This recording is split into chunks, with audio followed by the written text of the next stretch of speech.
क्या late filer वाला जो कानून है ये खत्म हो रहा है? एफबीआर के चेयरमैन ने इसके ऊपर क्या ग्रीन सिग्नल दिया है? प्रॉपर्टी टैक्स के रेट को रिड्यूस करने के लिए एक कमेटी बनाने की बात की जा रही है। ये कब तक एक्शन इस पे हो सकता है और कब तक एक्सपेक्टेड है कि जो रेट है रिड्यूस किया जाएगा? लेट फाइलर वाला जो कॉन्सेप्ट है वो प्रॉपर्टी पर ही क्यों अप्लाई होता है? आज के छोटे से टॉपिक के अंदर हम इसको स्टडी करते हैं। आप देखें हैं प्रैक्टिकल अर्निंग हाउस, मैं हूं फहीम महबूब। वापस आते हैं टॉपिक के ऊपर। तो सबसे पहले बिजनेस रिकॉर्डर की एक न्यूज है जिसके अंदर जो रियल स्टेट एक कुछ एसोसिएशन है उन्होंने बात की है कि प्रॉपर्टी का बिजनेस क्यों नहीं इंप्रूव हो रहा, क्यों ग्रो नहीं कर रहा। तो उस पे एक पैराग्राफ है जो मैं सिर्फ वही पैराग्राफ आपसे डिस्कस करूंगा, बाकी जो चीजें आप इसमें देख भी सकते हैं, स्टडी कर भी लें। 7E की एक बात की गई थी इसके अंदर, वो हमने ऑलरेडी उसके ऊपर लेक्चर देख लिया है। तो यहाँ पे लिखा गया on the issue of non filers. यहाँ पे लेट फाइलर की बात नहीं की गई, नॉन फाइलर की बात की गई है। The FBR chairman took a strong stance against the non filers and declined to give any concession. मतलब ये है कि नॉन फाइलर को कोई कंसेशन नहीं मिलेगी। अब इसी चीज के ऊपर हम अगला लेक्चर जो है इस कॉन्सेप्ट के ऊपर स्टडी करते हैं कि इसका मतलब क्या है। देखिए सबसे पहले तो हम ये देख लेते हैं कि जो नॉन फाइलर है, ये जो लेट फाइलर है, इसका जो वर्ल्ड है वो 2024 का 25 का जो बजट आया, यानी कि जुलाई से जो इंप्लीमेंट हुआ जुलाई 24 में, उसमें ऐड किया गया था। इससे पहले दो ही वर्ल्ड थे, फाइलर है या नॉन फाइलर है, लेकिन अब दरमियान में एक लेट फाइलर भी आ गया। तो लेट फाइलर वाला जो रूल है अप्लाई कहां पे होता है? फाइलर और लेट फाइलर में डिफरेंस क्या है? तो इसमें हम छोटा सा कॉन्सेप्ट स्टडी कर लेते हैं। इससे पहले भी हमने देखा है कि अगर आप सैलरी ले रहे हैं और फाइलर है तो आपका रेट सेम है, लेट फाइलर है फिर भी सेम रेट है, आपके ऊपर कोई इंपैक्ट नहीं है। रेंट ले रहे हैं, बिजनेस इनकम है, यानी कि कोई रेंट आपको आ रहा है किसी प्रॉपर्टी का, तो फाइलर के लिए भी सेम रेट है, नॉन लेट फाइलर के लिए भी सेम रेट है। बिजनेस कर रहे हैं तो फाइलर के लिए भी सेम रेट है और जो लेट फाइलर है उसके लिए भी सेम रेट है। इसी तरीके से अगर बैंक से प्रॉफिट ले रहे हैं तो फाइलर के लिए भी सेम रेट है और लेट फाइलर के लिए भी सेम रेट है। इसके अलावा कोई भी ऐसा इनकम है जहां से आप कोई इनकम ले रहे हैं तो फाइलर और लेट फाइलर का रेट सेम है। डिफरेंस कहां पे आता है? डिफरेंस आता है सिर्फ और सिर्फ प्रॉपर्टी की सेल और परचेज के ऊपर।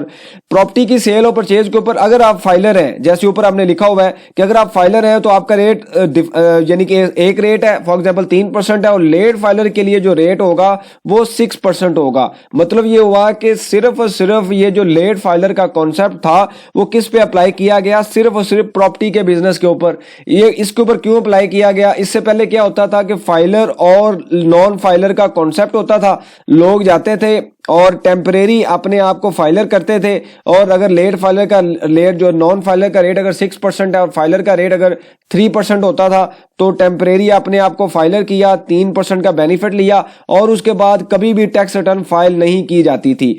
यही वजह है कि एफबीआर के पास तकरीबन 1,30,00,000 लोग रजिस्टर्ड हैं, लेकिन रिटर्न फाइल की है सिर्फ 5.1 मिलियन लोगों ने। अब इस चीज को कंट्रोल करने के लिए एफबीआर ने क्या किया? जुलाई से लेट फाइलर का जो कॉन्सेप्ट ऐड कर दिया, जो कि तकरीबन फेल हो चुका है। इसका जो इंपैक्ट आया वो ये हुआ है कि जो प्रॉपर्टी का बिजनेस है जो थोड़ा बहुत पहले चल रहा था वो भी कम हो गया, ग्रो नहीं हुआ। एफबीआर के पास एक प्लान था कि भाई ये ऐड करेंगे तो लोग प्रॉपर्टी लेंगे और हमारे पास जो टैक्स की कलेक्शन है वो ज्यादा होगी। कलेक्शन ज्यादा होने की बजाय क्या हुआ? कलेक्शन पहले से भी डिक्रीज हो गई।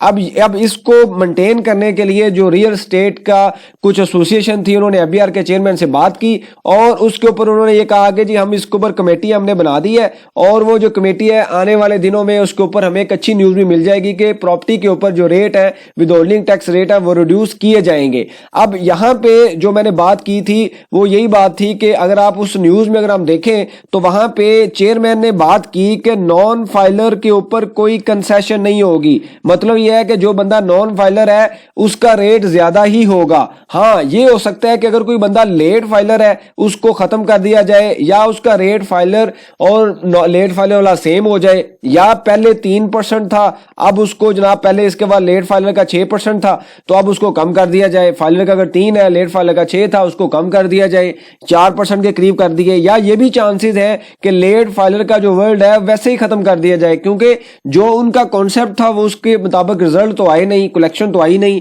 तो इसका फायदा क्या होगा? कोई फायदा नहीं होगा। ये भी चांसेस है कि इसको खत्म कर दिया जाए, क्योंकि लोगों ने इसके अलावा तरीके ढूंढ लिए थे, वो रजिस्ट्री नहीं करवा रहे थे।